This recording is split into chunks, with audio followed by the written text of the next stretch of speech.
Welcome to the Success Story Podcast. I'm your host, Scott Clary. On this podcast, I have candid interviews with execs, celebrities, politicians, and other notable figures, all who have achieved success through both wins and losses, to learn more about their life, their ideas, and their insights. I sit down with leaders and mentors and unpack their story to help pass those lessons on to others through both experiences and tactical strategy for business professionals, entrepreneurs, and everyone in between. Without further ado, another episode of the Success Story Podcast. Thank you again for joining me. Very excited to be sitting down with Dr. Joe Vitale. Now, Joe is a spiritual teacher and author, best known for his appearance in the hit movie The Secret. He's written 80 books, including the bestsellers The Attractor Factor and Zero Limits, which really dive into a Hawaiian practice for wealth, health, and peace. And I want to sort of dive into that in a bit too. He's best known for his ideas on the laws of attraction and abundance mentality. Now, he wrote Life's Missing Instruction Manual, the guidebook you should have been given at birth. That became a #1 bestseller. It was picked up by Walmart. Another popular title, Zero Limits, the Secret Hawaiian System, for wealth, health, peace, and more, reflects an ancient Hawaiian practice known as Ho'oponopono. A fan favorite. Joe has hosted multiple live events on the subject nationwide. He's created a ton of following just on his own name, his own brand. He's done some singing, songwriting with 15 albums out. He's recorded numerous audio programs, including The Missing Secret and The Awakening course. And just to put this in perspective, it's a really impressive resume. But to wrap it up, Joe was once homeless, and now he is a model of success, a model of prosperity, who believes in miracles and has spent the last 4 decades learning to master the skills of channeling the pure creative energy of life without resistance. That's a lot. That's a lot. That's a mouthful. But you know what? When you start to do a little bit of research into who is Dr. Joe Vitale, it's a lot, but it's very, I think there's like an overarching theme about all the work that you've put out there, very positive stuff. And for all the stuff we're going through in life right now, I want to understand how you sort of come to do what you're doing now. Like, how does somebody come into putting out, the self-help, the mindfulness, the abundance stuff? Like, where do you come from that you have decided to make that life yours, right? So Right. let's do it. Okay. Well, first, thanks for having me here, Scott. I'm impressed, I'm honored, I'm flattered, and I love sharing this kind of material with whoever wants to hear it, listen to it, and follow it. Yes, I was homeless way back in the 1970s in Dallas, Texas, but I really had a dream, and that's what kept me going. The dream was to be an author. I thought I was going to write novels and plays, and I did write a play that did get produced, but it really didn't go anywhere, and I've never had a novel completed or published. But the extension of that was I still followed my dream. I followed my passion. And despite being homeless, despite being in poverty for 10 some years, I somehow maintained the vision, and in my own clumsy, persistent, very often suicidal and depressed approach to life, I managed to get through it and get out the other side. So, in summary, for me, I'm simply a guy who's following his passion. Whatever I'm curious about, I pursue it. If it really seems to be something that would resonate with other people, I turn it into a book or a music album, or I don't know, a digital product of some sort, an audio program, so I can share it. I think my mission is to inspire people to go for and achieve their dreams. And as long as I'm doing that, I can just keep on going. So, So so you went through some tough times. yeah. How did you, or let me rather phrase it differently, is the thing that kept you going, the thing that you felt sort of drove you through those tough times and eventually you became successful, is that something that you basically try and teach over? And what is that thing? What is that driving factor? That's a wonderful question. I would say there's 2 things that kept me going. One was curiosity. And the curiosity was, when's it going to change? Was it going to change tomorrow, next week, next month, next year? Meaning, when is the door to success going to crack open and let me in? Mhm. That curiosity kept me going, and it kept me going through some very dark nights. I remember getting a shotgun and taking it out and loading it. And I was going to do myself in. It's true story. I actually fired the gun to make sure it worked, and then I was going to turn it on myself. And I remember thinking, this was in Ohio, it was dark, it was cold, the stars were out. And I remember thinking, what if tomorrow I get an acceptance for something I've written? Or what if it's next week or next month? And I pull the plug now. What if I stop before the show's over? So curiosity, and curiosity is available to all of us because none of us know what's happening. None of us know what tomorrow brings, today brings, let alone tomorrow, next week, next month, next year, the rest of our lives. None of us know. And that curiosity kept me going, and I'm very grateful for it because I ended up living a life that is staggering in terms of unimagined success on levels that I never envisioned. I mean, good Lord, I can go through the list, but I don't want to sound like I'm bragging. I want to sound like my curiosity and my persistence kept the momentum going. So the first thing is curiosity. It's available to all of us. Just be curious about today and tomorrow. The second thing is the vision, the vision. And the vision for me was to be an author. I didn't know I'd be a musician. I didn't know I would be in movies. All of these are what I call side benefits of following your dream. But I had a dream. And the dream, ever since I was a kid, was to write stuff that would last, that would make a difference, that would bring joy, happiness, pleasure to people. And I started doing it early on. And I followed that dream then, and I still follow that dream now. You mentioned I have 80 some books out. That's all coming from my passion. That's all coming from me wanting to share. That's all coming from me wanting to make a difference, to make people happier. It all comes from my sense of a mission. So I would say the two things that come to mind right now is curiosity and vision. I love that. I think that when you speak to a lot of successful people, I see those themes a lot, right? You see that curiosity, that vision. Now let's speak about, because I know that when somebody listens to the intro I just gave, if you're not involved with your work, you hear The Secret and you hear about manifesting and you hear about all these types of things. I'm a big fan of abundance mindset. I fully buy into that. I think that if we can all give a little bit more, there's more than enough money to go around. Like I think that is something that not enough people subscribe to. Now, manifesting, I do believe that if you're continuously thinking about the things you're going to achieve, you're going to be taking micro steps in the direction of what you'd like to achieve eventually.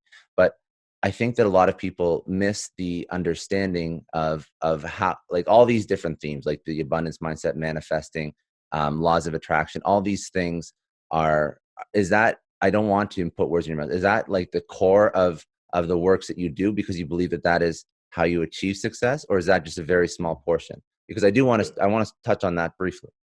No, I'm glad that you're bringing these things up. They're important. Those are stepping stones along the way. That is not the whole picture, and that is not where I'm coming from anymore. Where I'm coming from is what I call, and I have a program called The New Awakening, and I have a book called The Awakening Course. I'm coming from awakening. And so this is a spiritual insight into the lives we're living. I actually think we have stages of consciousness, and most people are born into victimhood. Most people die in victimhood. They just blame the world. They react and respond to life. But there's other stages of consciousness. The second one is empowerment. And empowerment happens when somebody sees a movie like The Secret, or they see a show like this, or they read some of my books or some of the success literature out there, and they start to learn about the power of the mind, how they can set goals, take action, use visualization, affirmation, meditation, all kinds of tools. But that's not the end. That's where a lot of people get stuck. And it's kind of a fun place to be stuck because for a while you feel like Superman or Superwoman, because you can now feel like I can have, do, or be anything. I just have to imagine it and go for it. And if I'm persistent and so forth, I'll get it. Mm-hmm. A lot of that is true, but there are other stages of consciousness. The third stage is kind of a divine surrender. And this is where, and believe me, I know this firsthand, you come across something that you can't change with yourself alone. You can't change with empowerment. You have to surrender to something that's bigger than you. And this happens when there's a death. My father died about a year ago this month.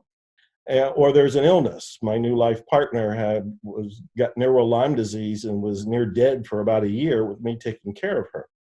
Or you go up against something that you alone can't resolve. I'm in a divorce even right now, which should have been over very easily because I didn't resist or say no to anything. But yet it's going on because of other parties that I don't have any control over. And so you get to this place where you realize you're not God. You don't have control of the world. You have a lot of power. You are very empowered, and these are God-given powers. But at some point you realize you're not the one in charge, and you have to learn how to co-create reality.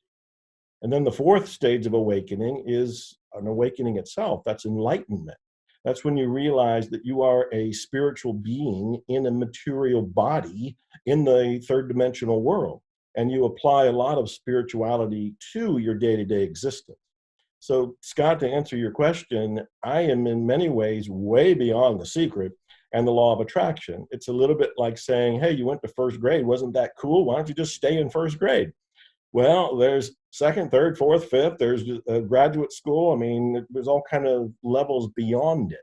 So I want people to have what they want. I want them to be happy and healthy, but I also want them to have an awakening, because I think that's my message. That's what we all need to hear. I actually believe we're all here to do one thing: to awaken, to awaken. You hear that spiritual message in a lot of different religions where you're trying to reach that level of consciousness. And I do believe that that a lot of people don't take the first step into improving their lives just because there's this abundance of pessimism and negativity that really stop people from understanding what they can do. Yeah. And I think that what is tough for people to figure out or wrap their mind around is to see the full path. So they don't understand how the micro action they take is going to eventually lead to the success they want in 10 years. And they just want the immediate, and that's it. And if it's not immediate, it's not real. Or if it's not immediate, it's not valid. And that's wrong. Because people that aren't entrepreneurs, that don't go through this struggle, I think entrepreneurs know this better than anything. And I don't mean to speak to entrepreneurs in particular, but if you ever ask an entrepreneur or anybody who's a success, sports, politics, anybody who has any sort of credibility in their field, it's not overnight. It's, thousands of all these different.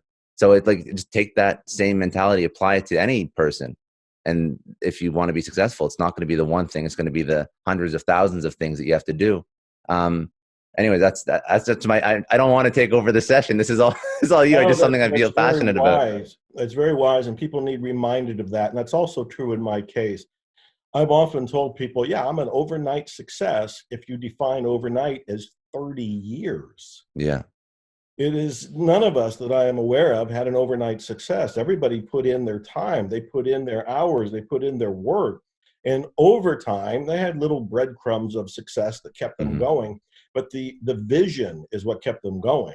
And the belief in themselves and the possibility of the vision becoming reality is what kept them going. And then at some point you break through and you reach a level where people notice your success. And to them, it seems like it was overnight because you just appeared.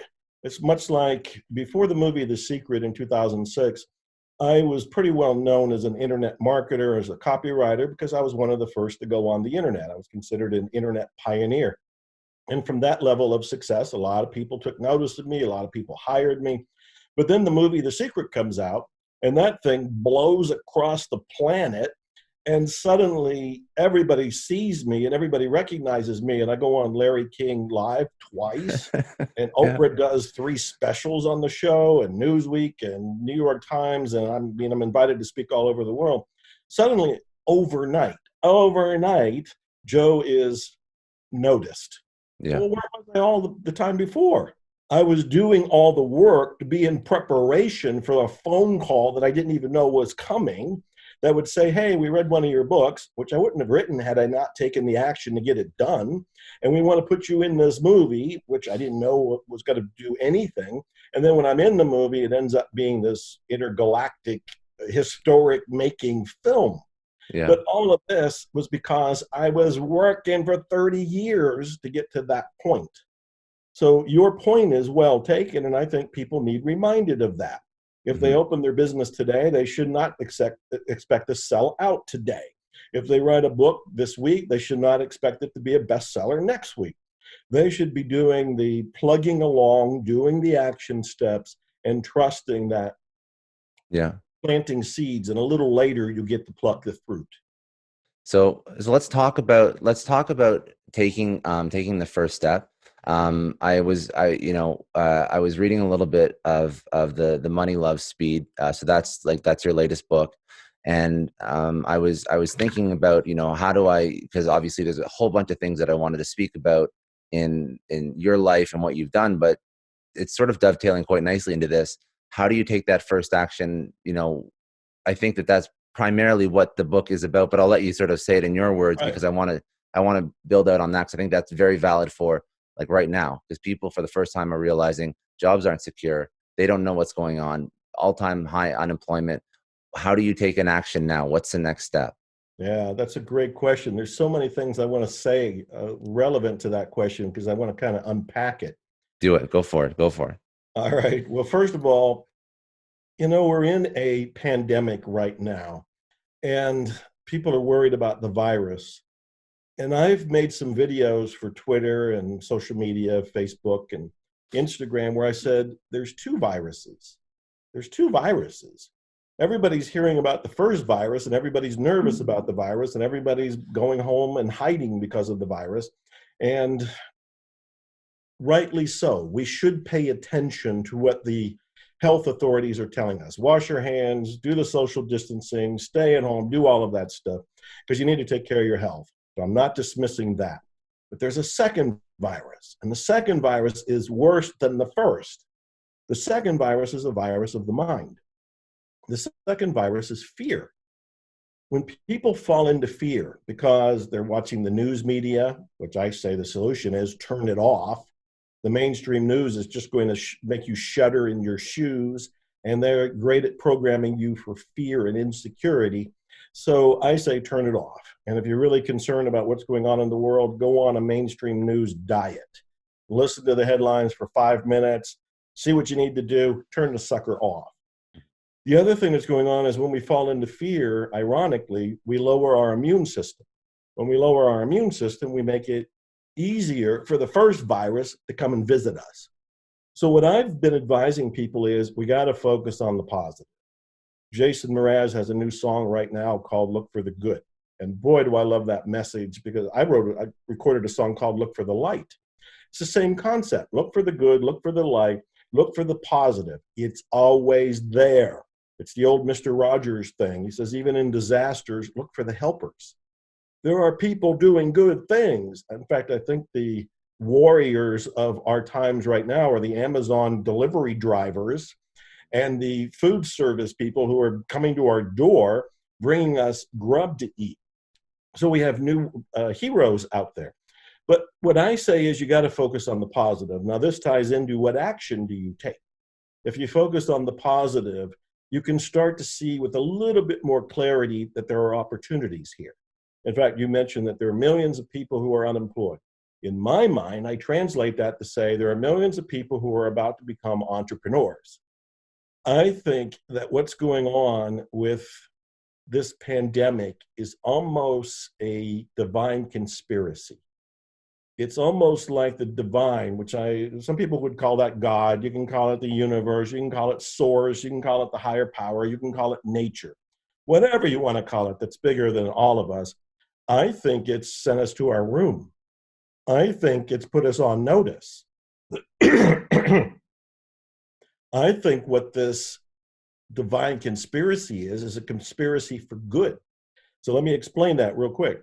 Because when people are told, go inside, and what they're looking at is go inside your room, go inside your house. I reinterpret that in a metaphysical way. Go inside means go inside yourself. Go inside. This is our time to meditate, to contemplate, to reset, to reconnect. This is our time to be alone. And we're being told, stay away from others, at least 6 feet away, social distancing kind of a thing. So it's almost like we've been put on an enforced spiritual retreat. So, okay, so now we're inside. we're meditating, we're contemplating, we're reflecting, and maybe we get to see that, well, there's some opportunities here. All those times we said, I wish I had time to fill in the blank, you now have time to do it. Anybody who's ever said, boy, if I had time, I'd write a book. Boy, if I had time, I'd learn how to play the saxophone. Boy, if I had time, I'd learn a language. Go to YouTube, type in how to fill in the blank, and there will be tutorials free for you to watch over the great gift that we didn't have 100 years ago when we had the other pandemic, the great gift being the internet, Facebook, social media, and what you're doing right here, using and leveraging it for good. So all of this is to say it's our time to go within. Now, as we go within, we're going to get ideas. And as we get ideas, this is where action comes up. The whole point of the title of the book is Money, Love, Speed. It's one of the 8 laws of money. And Money, Love, Speed means that when you have an idea for a product or service, you want to speedily, quickly, rapidly act on it. Partly because when you have an idea, it feels good. And that feeling good is an energy, is an electricity that you can use to manifest your idea. One of the reasons I've had 80-some books, and in fact, you listed this as my most recent book, but while you were speaking, I released another book, The Art and Science of Results. And this is because I know money loves speed. Yeah. So here we are acting on it, and this is what I tell people to do. When you have an idea, you see an opportunity, you need to act.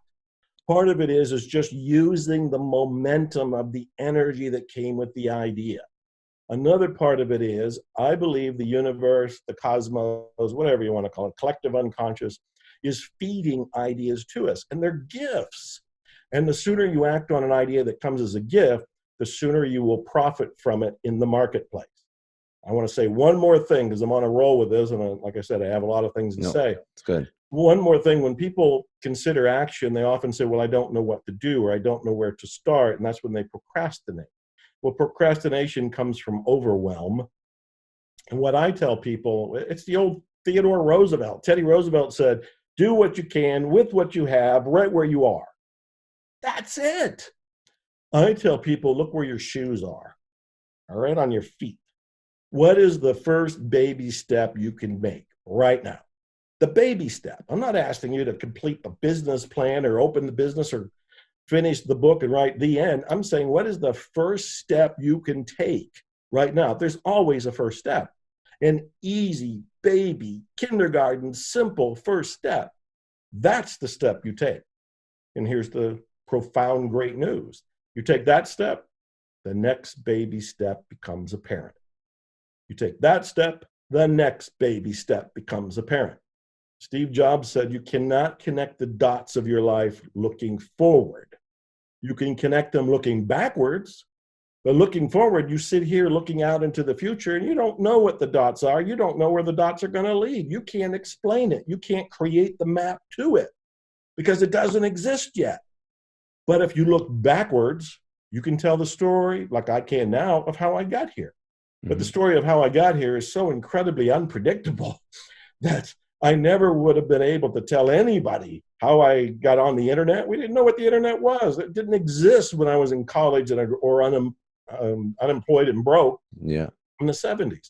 Same with the movie The Secret. I never would have guessed I'd be in a movie because I didn't know that the movie was ever going to be made. You cannot predict, but you can look and see the baby step. And that, Scott, is where the first step is. The baby step. Take that. I love the message. It makes a ton of sense. I'm curious as to get your feedback or opinion as to why the second somebody lays out the most basic of information that makes so much logical sense, there's almost like an adverse reaction. Like, I can't do that. Like, it's like almost like a knee-jerk reaction to any sort of movement forward. In my opinion, I find a lot of people have so much trouble taking that baby step. So right. I'm just wondering why that is. Well, that's because of their negative and limiting beliefs. Most of us have not been encouraged to go for our dreams.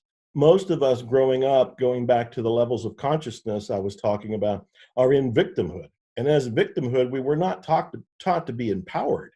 At best, we were taught to survive.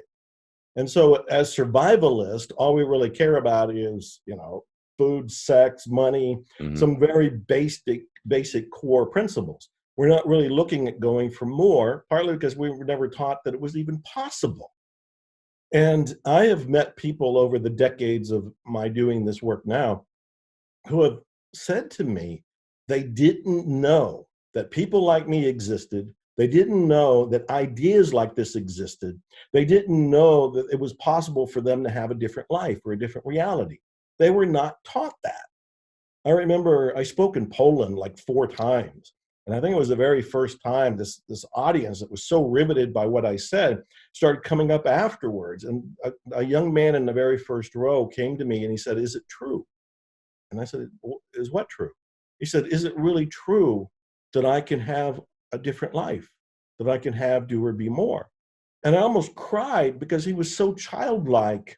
Hmm. And I realized that Poland as a country had been so oppressed and under the thumb of different powers, including Russia, that they just felt like they were victims. They had no say, they had no power. So most people are like that. Most people haven't entertained the idea that I could do something else and I could have something else. So what I really tell people to do, which is in effect in the other book that I held up, The Art and Science of Results, which are 9 ways to get clear of blocks, is they need to get clear of those beliefs. One of the first things they can do is just become aware of your thinking. There's a new movie coming out this week, right now, called How Thoughts Become Things. How Thoughts Become Things. It's probably at howthoughtsbecomethings.com. But the whole point of it is paying attention to our thinking. We have an inner naysayer, an inner critic in our minds. Everybody listening right now might be saying things like, "Well, this is good for Joe, it's good for Scott, but it doesn't work for me." Or they saw the movie The Secret, because I heard this a lot. And the law of attraction works for you guys, but the law of attraction doesn't work for me. I'm the exception. They have to start hearing that as the voice of criticism, as the voice of negativity, as the voice of limitation. And here's the tip: create a new voice. I learned decades ago that I could create a cheerleader. I got a voice that's a critic. All right, well, how about replacing it, or at least adding some fair time or equal time, and I'll create a cheerleader in my head. And the cheerleader says, "You can do it." Cheerleader says, "You know what? It's worked for other people. It can work for you too." The cheerleader says, "You know that idea you have to write the next book? That sounds great. You should start it right now." We can develop that. All it is a subpersonality. The critic was formed over time, and we've listened to it and become almost attached to it. But when we become aware to the idea that it's just a voice Yeah. that we've gotten used to listening to, maybe we can add another one. So these are just some thoughts around the idea. I like the concept a lot. I like the ideas a lot because, you know, I've always had a hard time putting it in words. What for, I guess for better or worse, I've always had that mentality that I can do, whatever I want if I do it. But I know that a lot of people don't. And I was speaking to Jack Canfield about the same topic because he's obviously big into, success and personal growth and whatnot. And he mentioned a really interesting point that helped me sort of frame it a little bit better when I was speaking through it. He had said that when you are not in a great situation and you don't believe you can ever drive, for example, a Mercedes, there's actual studies that have been shown that you will see less Mercedes on the road. You'll see less of the thing that you actually would eventually like, but because you don't see yourself doing it or driving it or owning it or being it, your brain will almost like self-sabotage to the point where it becomes not a reality for you. Even if you think it is, if you don't have that, if you don't remove the limiting beliefs, then it will never become.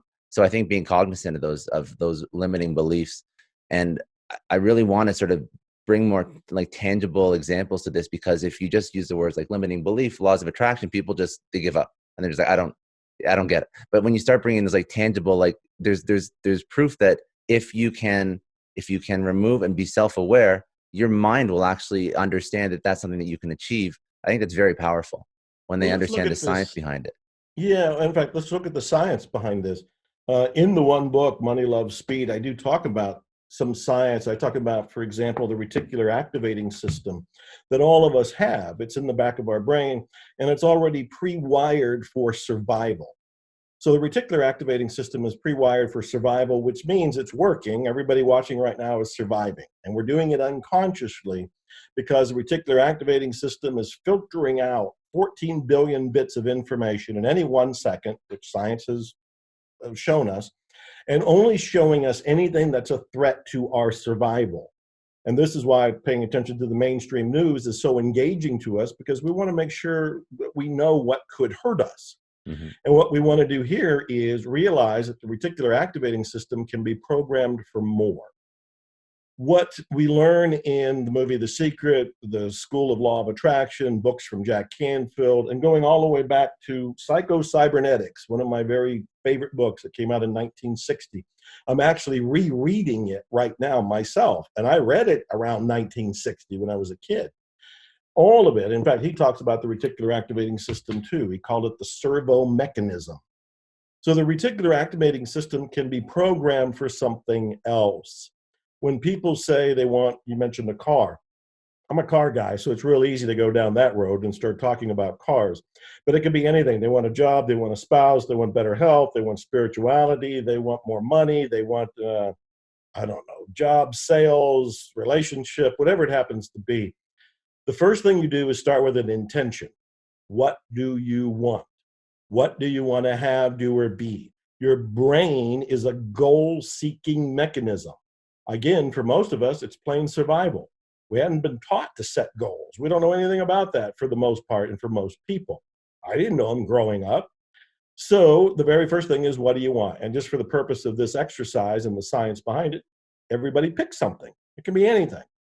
And then after you pick something, here's the 3 steps to reprogram your reticular activating system, or to additionally program it, because survival is still going to be on the program. That's on the hard drive of your brain, so to speak. The first is find a graphic or create a graphic or get a photo or take a photo of the end result of what you want. If it is the Mercedes, what Mercedes do you want? My fantasy car is the 1955 Mercedes SL300 Gullwing, one of the most iconic cars in history. And so I have a vision board, which is one of the things you do with a vision board. It was a big piece of poster, and you put visions up there, pictures up there of what you want. Your brain responds to imagery. So you want a graphical representation of whatever it is that you want to have, do, or be. I'm considering building a house in different places. So I'm looking at magazines, looking for the images of houses that resonate with me. And when I find 1 or 2, I'm going to cut it out and then see if that's the one I want to put on the vision board, if that's the one I want to consider all the time. So you need a vision.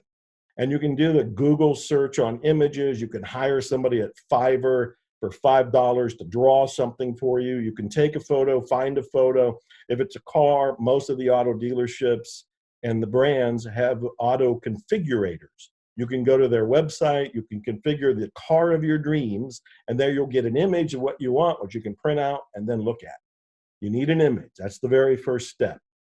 Brain responds to images. The second is emotion. You cannot create or attract without emotion. The 3 big emotion magnifiers or attractors are love, hate, and fear. Most of us are familiar with fear and hate. You can see that all over Facebook and social media or in the political arena where people fight among each other. The ironic thing is they get more to fight about and more to fear about because they're focused on that. But the third element was love. So I tell people to reactivate and reprogram or additionally program the reticular activating system, get the image, step 1. Now look at the image with love, with passion, with appreciation. You don't want to look at it with love or fear, with fear or hate. And of course, you got the wrong image if you look at it with fear or hate. But you want an image that makes you go, oh, wow, that'd be fantastic if I had that. And sense if you can get into the feeling of it, because those emotions of fear, love, hate, they're fiery. They turn the ignition on inside your body and mind and really activate the brain. The brain lights up and goes, whoa, they want that. And so that's the second thing is emotion. The third thing is repetition, which is why they tell you to look at your vision board all day long or as many times as possible. Or they'll say, look at your goal list with your image and look at it with emotion in the morning. You're freshly awakened, so you have a bit of a window to your subconscious. Or at night when you're about to go to sleep, because again, the doorway to your unconscious, subconscious is there and it's opening and you get to slip these ideas through. Also, I say put it on your phone so you see it on your phone all day, print it out, put it on the refrigerator, put it on the bathroom mirror, put it on your computer, your keyboard, Yeah. wherever you're going to see it. And this is a way to scientifically rewire your brain. And now what happens? As you go about your day, you don't even have to think about it. Your unconscious mind / subconscious mind is going to be looking at the 14 million bits of information that you don't see, you're unaware of it, that's going around in any one moment, and it's going to be filtering. It's going to be looking for anything relevant to you achieving your goal. This is why you're going to be driving down the street and suddenly, pop, you'll get an idea for something, make a phone call, buy a product, get a book, go to a course, for something that'll be relevant to the attainment of your goal. But you don't know what that is right now. All you know is you're programming the reticular activating system to go on alert. It's like being on the Star Trek Enterprise, we programmed it and said, this is what I want. And we did everything within our power to get it. And now the Enterprise is taking off through life, but it's going to take us and bring to us everything related to that goal. This is scientifically proven. I talk about it in my book, Read Psycho-Cybernetics. Obviously, I had nothing to do with this book, but it's one of the classics of success literature. And in my new book, Money, Love, Speed, I love books. I'm going to be holding up books all the time. I'm a book addict. Money, Love, Speed also talks about it. Very good. Very good. There's a lot of lessons out of that. And I'm glad that you went into the science of it, because when, to put it in perspective, my spouse is a very big proponent of, law of attraction, manifesting, abundance. And I think that it only clicked for me because I consider myself a pragmatic, very down to earth individual. But when I started trying to connect those dots and, you do your own research, and I think that's the key, again, the curiosity. You take curiosity on in anything in life, and you can never discount anything until you do your own research, right? And when I started understanding that, that's when I really understood these points that you're speaking over now. So that's very, very good, and thank you for diving into that. What I'm curious about, obviously you mentioned spirituality a lot. Yes. The one thing that I can't not ask you is about Right. Hopo no pono. Hopo no pono. Okay, Yes. so what is this? Why is that the choice practice? I'm curious just about that, because that means nothing to me yet. So let's go. It's well worth asking. It's pronounced Ho'oponopono. Okay. And everybody stumbles over it. You're not alone. Everybody stumbles over it. You just pronounce every one of the syllables. So it's Ho'oponopono. Okay. And it is a Hawaiian healing system that I made popular because of a book I wrote in 2005 called Zero Limit. Zero Limits has taken the world by storm and has really given people a very simple process for healing themselves, creating what they want, attracting what they want on a much more spiritual level. I wrote a follow-up book 10 years later called At Zero, where I talked about some of the more insights I've had. So I've been doing Ho'oponopono for about 15 years.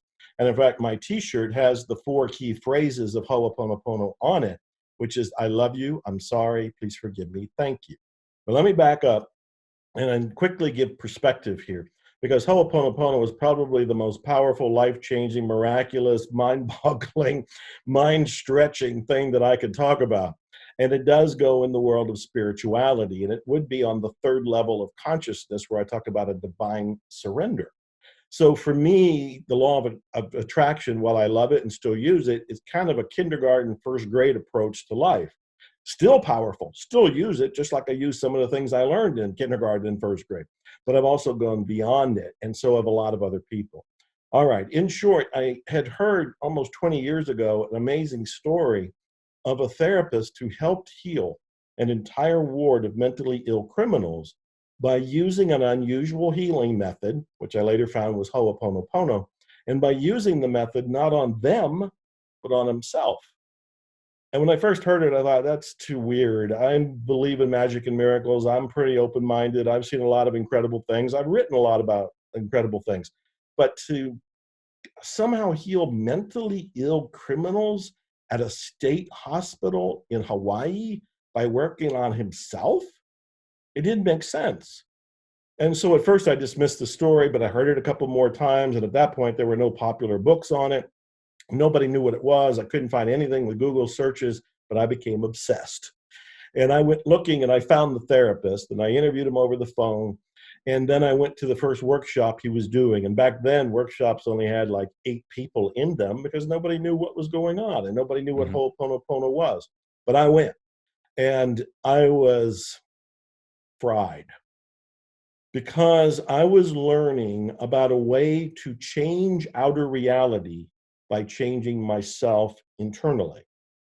I had learned that the story of the mental hospital was true. He told it to me firsthand. In fact, the book Zero Limits is co-authored by him. He and I did that book together. And so I did the research with him, did the research with the social workers, and I found out that he didn't do traditional therapy with those patients. Those patients were mentally ill criminals. They were shackled or sedated every day because they were dangerous. What the therapist did was look at their charts and whatever he was feeling, this is important, inside himself, he would try to clear his feeling. So as he looked at the patients and he would be angry or upset or shocked or embarrassed by what he read that they did, he felt the feelings of shock and anger and obsessed rage or whatever was in him. And he would do, I love you, I'm sorry, please forgive me, thank you, inside himself on his feelings. I love you, I'm sorry, please forgive me, thank you. And he's doing this as a kind of prayer. He's addressing it to, I often just say it's the great something. One of my albums is called The Great Something because it's homage to the great something. But some people would say that's God, the divine, universe, cosmos, source, use whatever word feels right. He's saying, I love you, I'm sorry, please forgive me, thank you, inside himself to his connection to divinity. And it's to remove not the patients, but his feelings about the patients. And here's where the magic happens. As he erased the feelings in himself, the judgment, the negativity, the perception, he erased it in himself, the patients got better. This is a correlation that is very hard to understand at first glance. But Ho'oponopono has a lot of depth to it. And when they talk about total responsibility, as most people understand total responsibility, it means I'm responsible for what I say or do. In Ho'oponopono, you're responsible for everything you experience. If there is a mentally ill criminal in front of you, you are responsible for co-creating it. And to uncreate it, you go within yourself. So this is a very Cliffnotes condensed version of the whole power and story and concept. Again, I wrote 2 books, Zero Limits and At Zero, to convey how powerful this is. But the 4 phrases, people can take it and run with it. You don't need to buy books or read more. I love you, I'm sorry, please forgive me, thank you. You're saying it as a kind of prayer, as a kind of petition. If somebody has something going on right now, look, Scott, let's just make this real for people. If somebody has something going on right now and they're struggling with money or uncertainty or with health or with a relationship, pick whatever is there. What's going on for somebody right now that's watching? And I'm telling the viewer to actually go within. What's going on with you right now? A lot Feel right now, for sure. Is. Yeah. And as you're feeling it, you're going to say, I love you, I'm sorry, please forgive me, thank you. Not to anybody else, not out loud. You say it within yourself, imagining that you kind of picked up the phone inside yourself and you're talking to the divine. And you're saying, I'm sorry for whatever in me or my ancestors might have created this experience. Please forgive me for whatever beliefs, limitations, negativity, programs, data I may have in me that help co-create this experience. Thank you for healing it, dissolving it, erasing it, correcting it. And I love you for my life, for this process, for bringing me back to the miracle of now. I love you. I'm sorry. Please forgive me. Thank you. Do that for a few minutes, See how you feel. I think that that's very very important for now. Like you mentioned, the correlation between the psychological state that you'd be in after that makes a lot of like the psychological state that you'd be in after that. I can Yes. see being very healing as the individual. I would love to, and I know there's a book on it, so we don't have to go too much into it. But I would, maybe it's just for me to go read after the way that internal psychological healing allowed other people to heal. That's the part, that's the missing link that is probably very very complex to understand in In the such most, a yeah. difficult situation, like in a relationship that isn't so tumultuous. I could see that if I'm saying that to myself, I could be fixing a relationship or a bond with somebody. It's difficult to wrap your mind around, criminals to that extent being healed. So that's a very interesting it's a very interesting concept. I'd have to look more into that to get it. But I understand the concept at face value for at least yourself and for lighter circumstances. Right. Yeah, that's very Well, very in cool. Ho'oponopono, we look at the idea that all of life is an illusion. It is a projection from your own subconscious mind. And if you accept that it's a projection from your own unconscious mind, then you would not go out there to try to change the projection. That'd be like watching a movie at the theater and then running up to the screen to try to change one of the characters. That's not the source. The source is the projectionist, and you are the projectionist. Mm-hmm. It is a huge concept to get around. It's one of the most stubborn ones for people to accept because it's talking about total responsibility. Very few, maybe nobody, wants to be totally responsible. We all want to have an escape hatch. We all want a loophole. We all want an escape card to say, no, it wasn't me, it was him. We all we all want to be able to Of point course, to yeah, somebody else. yeah. What the therapist said, and this is in both of my books, and I'll just end with this on this particular topic. He would say, have you ever noticed that when you have a problem, you are there? And the point being, you are the common element in all Mm-hmm. your problems. It isn't about other people. It's about you and your perceptions. You correct your perceptions, and whatever it is that you were complaining about unravels and resolves. The way you Food for frame it, thought. I don't want to, keep going on this one, but I'm just thinking through and I'm sort of wrapping my mind around it, listening to it for the first time, quite honestly, ever. So the way you frame it with, as you change your own perception, now I'm thinking through, if I'm changing my perception about how to interact with an individual, now I'm thinking of, I'm putting more effort in, I'm changing the way I'm treating them. I'm like all these different things that would align with me changing my perception and my hate and my anger inside. And that could be the missing link. It could, maybe when you start changing the way you actually treat people, because you don't have that stigma against them, or you don't have that anger for your spouse or your better half or whatnot, it all sort of starts to flow in the right direction. That's actually, that's the way I'm sort of understanding it. And that's beautiful. And if you want to take it to a more, I don't know, scientific, common understanding, people are responding to you and your own behaviors and language. Mm-hmm. So if you are changing the inside of yourself, you will unconsciously speak differently and act differently. And those other people will pick up on your signals. Yeah.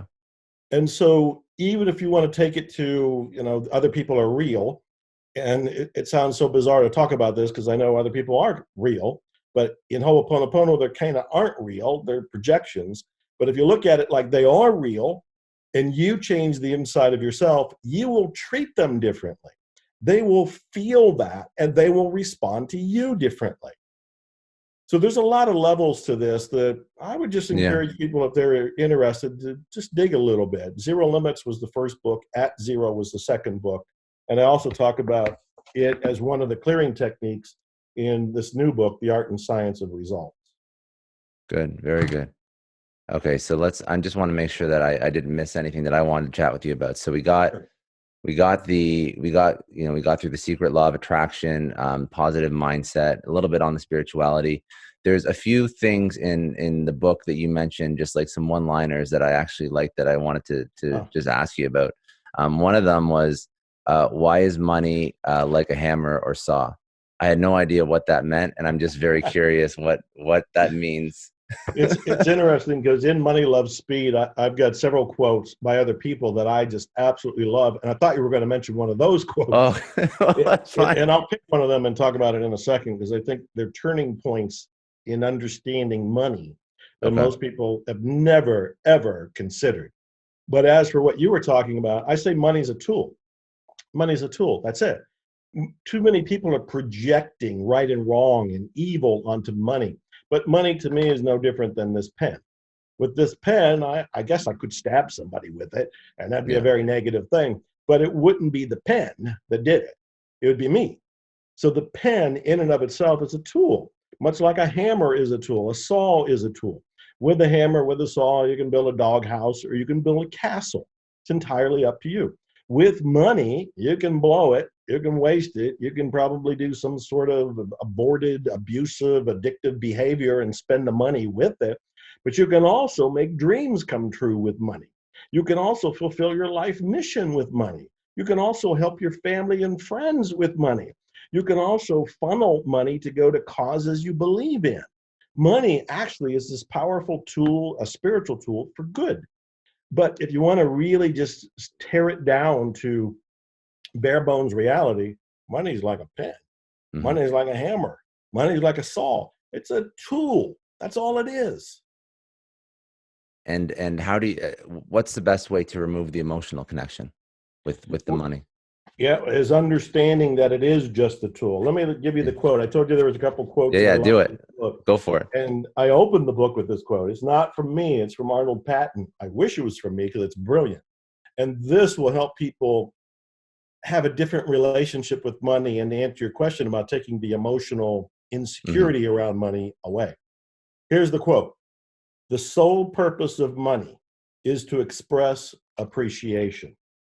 The sole purpose of money is to express appreciation.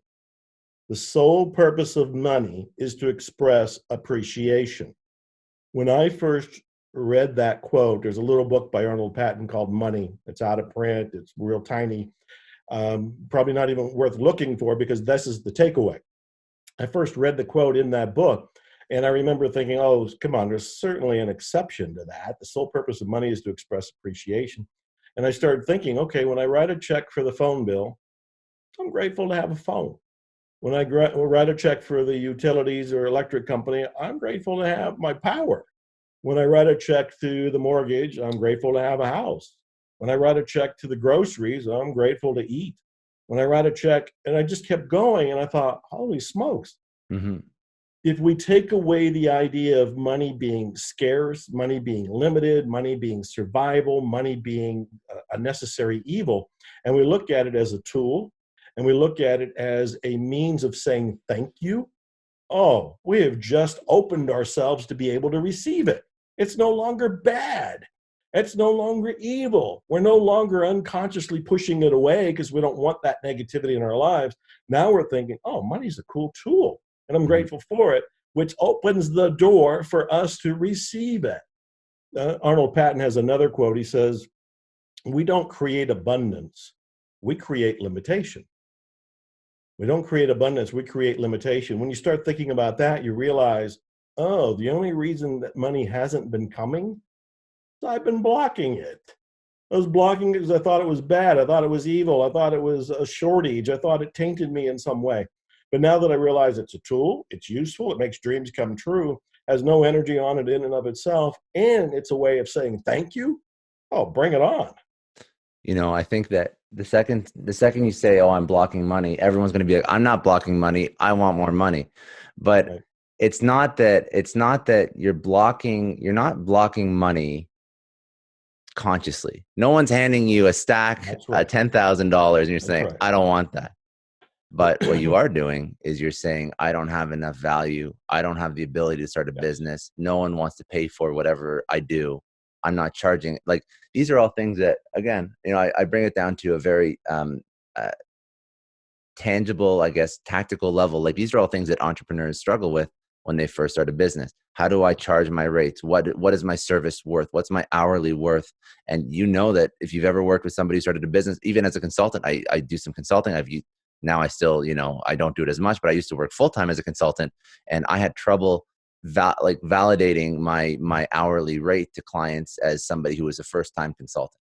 I couldn't find the way to sell myself for, $1,000 an hour. What the hell am I worth $1,000 an hour? You know what I mean? And you have to respect that if somebody, I like that, the appreciation aspect. If you offer value and someone appreciates it, then it's fine, because it's no longer, you're not scamming someone out of money. You're offering them true value.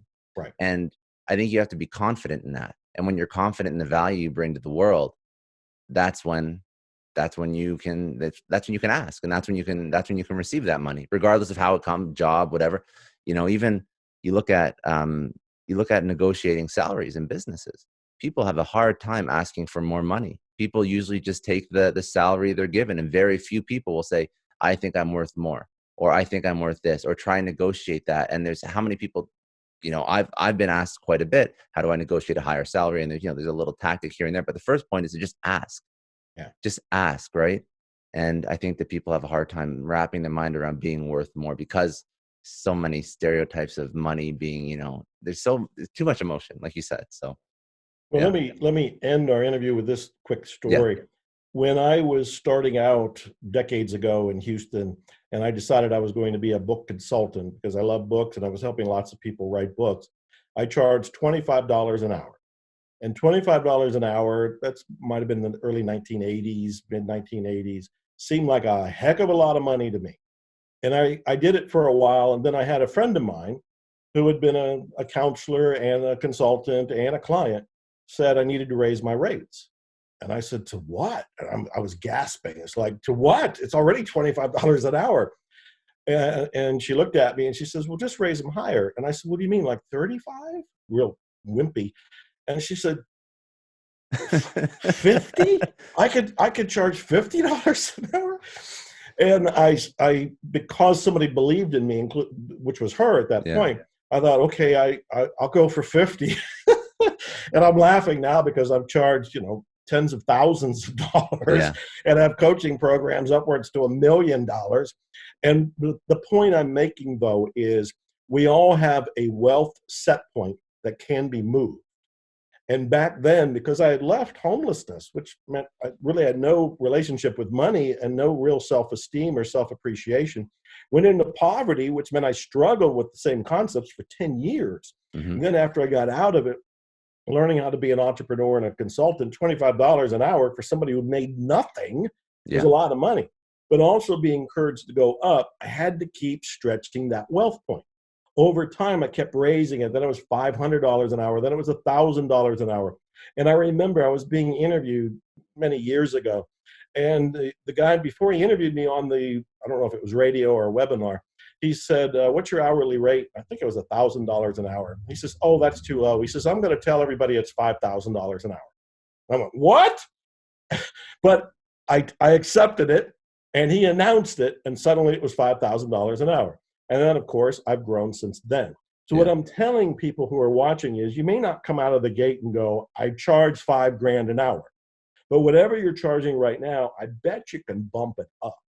And then after a time, you can bump it up some more. And after a time, you can bump it up even more. And what you're really doing is changing your own wealth set point, your own understanding of your own value. And I can talk a lot, I talk about it quite a bit in, hey, here's the self-promotion. Money loves speed. Very good. I love it. I had one question. It doesn't have to be a long one, but I like asking this at the end. This is, everybody gets this question. One lesson, one thing you tell your younger self, just one thing. There's a lot, I'm sure, but there's so many things to say. But if I can go back in time, I rewatched the original Time Machine the other day, the one from 1960, riveting movie. And I thought, boy, if I can get the time machine and go back in time and talk to the Joe on the streets and homeless in Dallas, I would say relax. Relax. It's all okay and it's all going to work out. Relax. Very good. Where do people find you? What's your social, your new book, all that Yeah, stuff. Go through a thank list you. of, yeah. I appreciate you giving me the opportunity. I'm on Instagram as Dr. Joe Vitale, Dr. Joe Vitale. On Twitter as Mr. Fire, Mrfire. I like On it. Facebook as Dr. Joe Vitale, Drjoevitale. Got lots of websites, but I have a special deal for everybody that's watching this since I promoted this quite a bit. For $2, they can have the ebook version of this and the audio of this. I read the book. So for $2 and just $2, it's at moneylovespeedbook.com. Moneylovespeedbook.com. $2 ebook and audio version. If you want the printed, which is what I'm holding up here, it's on Amazon. So I go Awesome. there. That's all I got. Thank you so Oh, much. thank you. You're a joy and a treat. I love what you're doing, Scott, and thanks for the honor of the interview. No, my pleasure. My pleasure. Stay healthy and stay in touch. Cheers. All right. See you next time. That's all for today. Thanks again for joining me on another episode of the Success Story Podcast. You can download or stream this podcast wherever podcasts are available, including iTunes, Spotify, Google, Stitcher, iHeartRadio, and many others. You can also watch this podcast on YouTube. If you haven't already, please subscribe and share this podcast with your friends, family, coworkers, and peers. Please leave us a rating on iTunes. It takes about 30 seconds as it allows other people to find our podcast and lets our amazing guests reach even more people with their message. And remember, any rating is fine as long as it contains 5 stars. I'm Scott Clary from the Success Story Podcast, signing off.